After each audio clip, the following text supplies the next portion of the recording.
Now look at this shape.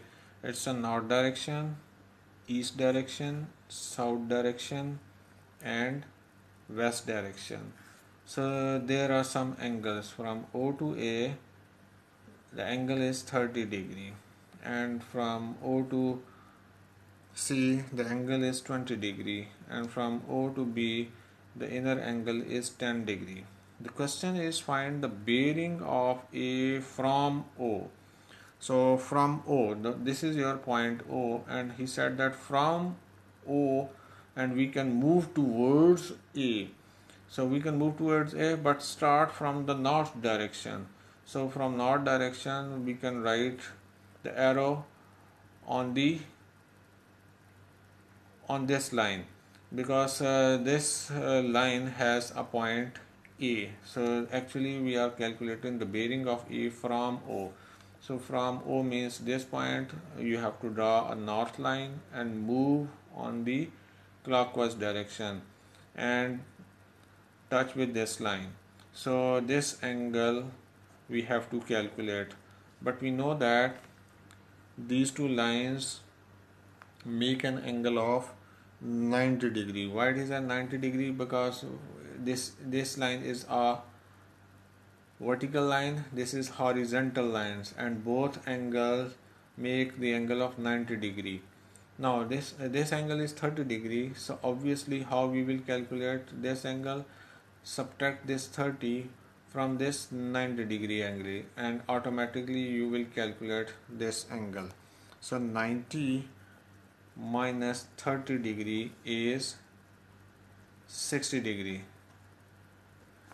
Now 60 degree means the bearing of A from O. So the bearing is 0, 6, 0.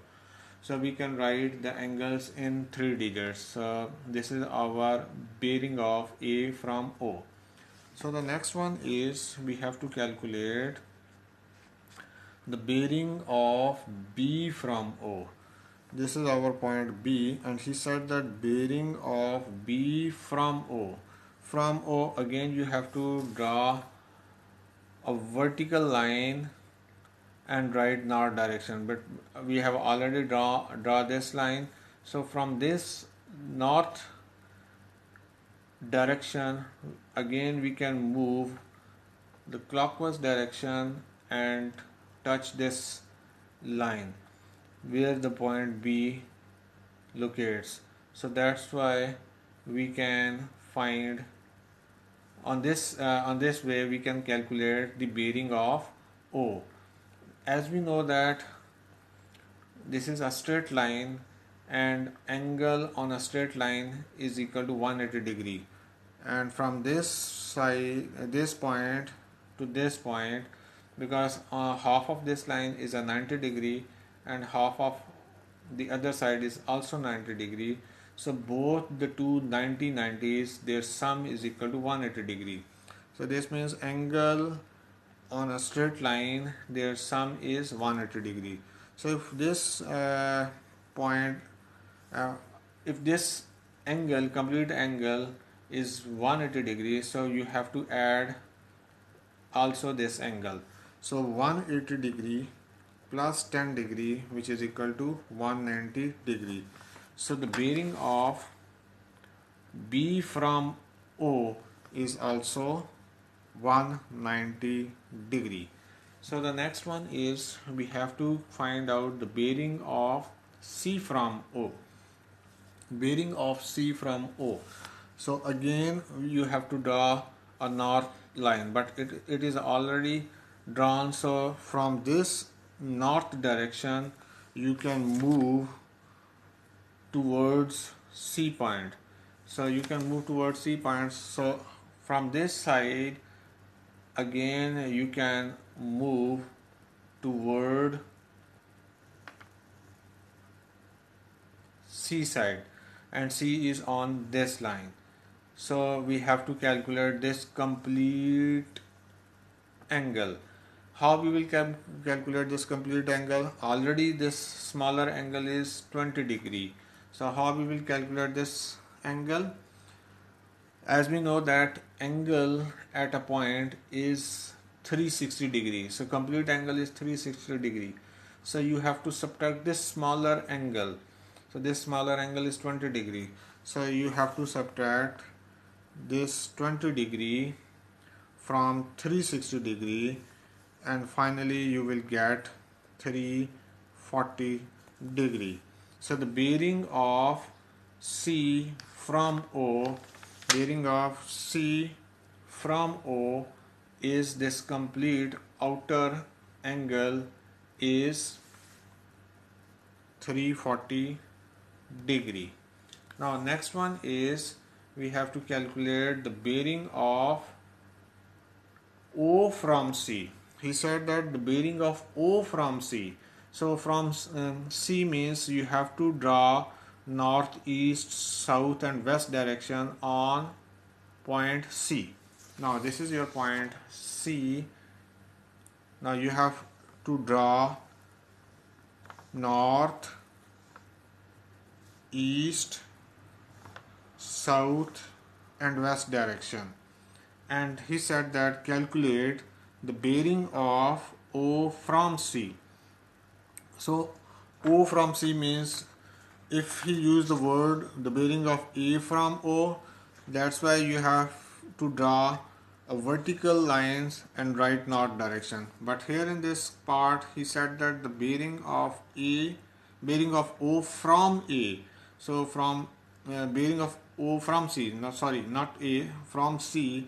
So that's why we will draw the north direction on point C.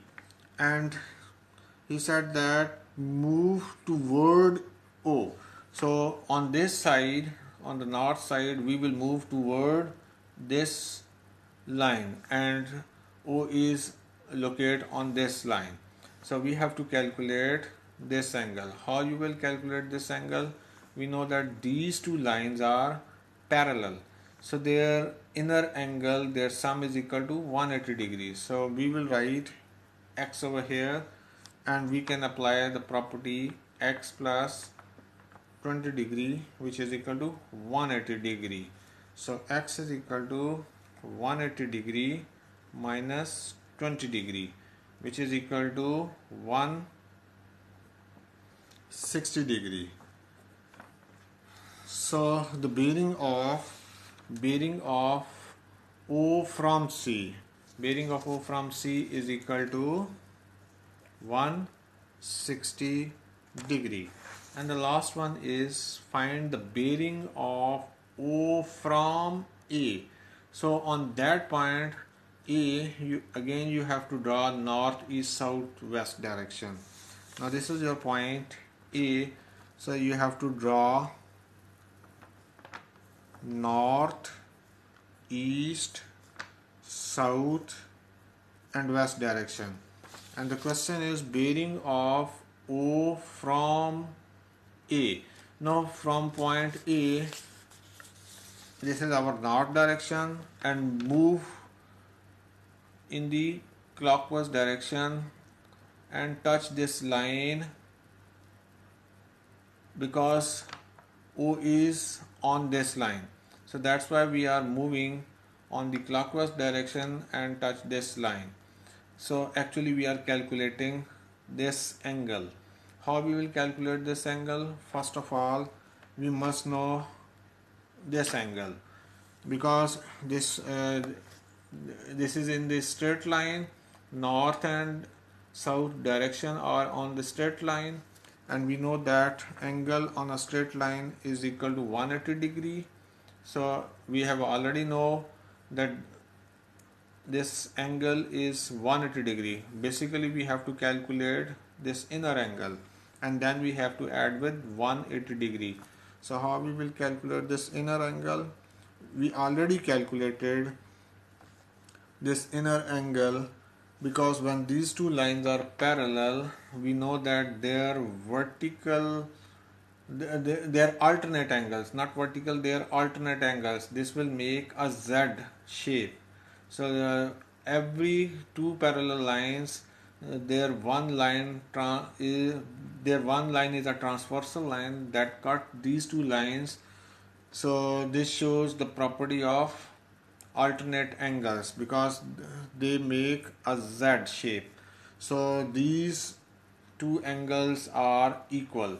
So we already know that this angle is equal to 60 degree. And how we can calculate the 60 degree? In the first step, the bearing of A from O, which is equal to 60 degree. So if it is 60 degree and this is our alternate angle, so if it's a 60 degree, automatically this is also 60 degree. Now you have to calculate the bearing of O from A. So bearing of O from A means we have to calculate this complete angle. We already calculated that from north to south the angle on a straight line is 180 degree. So this 180 degree is added with this inner angle. So inner angle is your alternate angle. So 180 plus 60, you have to add 180 degree plus 60 degree, which is further equal to, you have to add these two values, and finally we have 240 degree. So that means the bearing of O from A is equal to 240 degree. So these are the